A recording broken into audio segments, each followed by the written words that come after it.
I can't say what drew me to that forum that night. Maybe it was boredom, or maybe it was something darker, a part of me that wanted to flirt with danger without understanding the consequences. The dark web is like that, a forbidden place full of whispers and shadows, where the worst of human curiosity thrives. That night, I found the thread. It was buried deep in a forum I rarely visited, a place where people shared cryptic URLs and whispered warnings about the things you might find. The thread's title read, "Face Your Fears." The description was short, almost dismissive. A site that shows you your worst fear. If you're brave enough to see it, click here. Most of the replies were the usual mix of skepticism and mockery. People called it a prank, a scare tactic. Others claimed it was real, that they'd visited and regretted it. One reply stuck out. It simply said, "You can't undo it. Once you see, it doesn't let go." That was when I should have stopped. I should have closed the page, shut my laptop, and gone to bed. But curiosity is a dangerous thing. The link didn't look like much, just a string of random characters, the kind of URL you'd only find on the dark web. When I clicked it, the screen stayed black for a long moment. Then white text faded in. "Are you ready to face your truth?" Beneath it was a single button labeled "Begin." My heart raced as I stared at the screen. Part of me wanted to laugh. It was probably just a gimmick, another dark web experience designed to spook gullible thrill seekers. But the way the question lingered on the screen made me feel like it was staring back at me. I clicked "Begin." The site loaded a series of questions. At first, they were simple, almost playful. What's your name? How old are you? What makes you happy? But the questions quickly grew unsettling. What keeps you awake at night? What is your greatest regret? What is your worst fear? That last question made my fingers freeze over the keyboard. My worst fear wasn't something I liked to think about, let alone share with some faceless website, but curiosity or maybe stubbornness got the better of me. I typed my answer and pressed enter.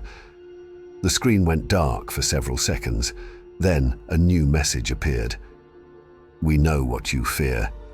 You cannot run from it."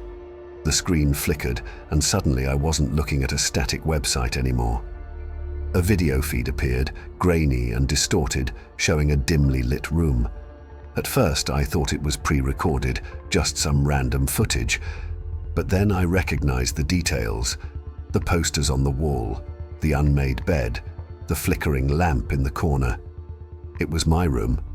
The camera angle was off, as if it were coming from inside the walls or ceiling. I glanced at my laptop, then around the room, searching for the source. My webcam had been covered with a sticker for months, so how could they be filming me?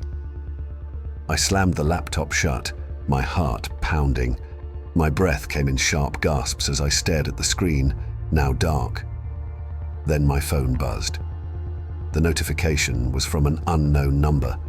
The message read, "You can't hide from yourself." That night, I didn't sleep.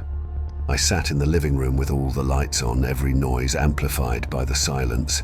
I wanted to believe it was a prank, some elaborate hoax designed to scare me. But the next day, things got worse. It started with a spider on my bathroom mirror. It doesn't sound like much, but I've been terrified of spiders since I was a kid.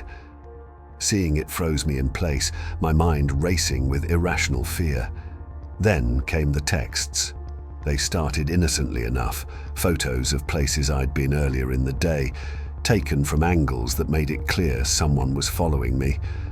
I told myself it was paranoia, that the photos couldn't be from the same day. But then, one evening, I heard tapping on my living room window. I live on the 5th floor.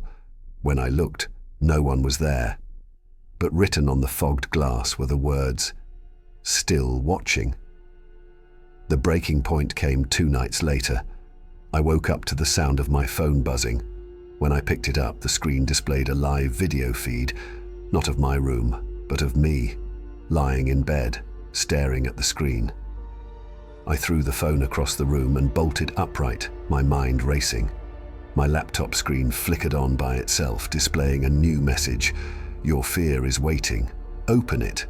A video file appeared on the screen, labeled simply, "Play me." Against my better judgment, I clicked it. The video that followed was my worst nightmare brought to life. It was vivid, relentless, like the site had plucked the fear directly from my mind and brought it to life in horrifying detail. When the video ended, the screen displayed a single line: "Confront it, or let it consume you." I knew what I had to do. The next hours passed in a blur. I forced myself to face the fear head-on, enduring the images and sounds until they stopped. I don't remember much of what happened after that, just the overwhelming sense of relief when the screen finally went black.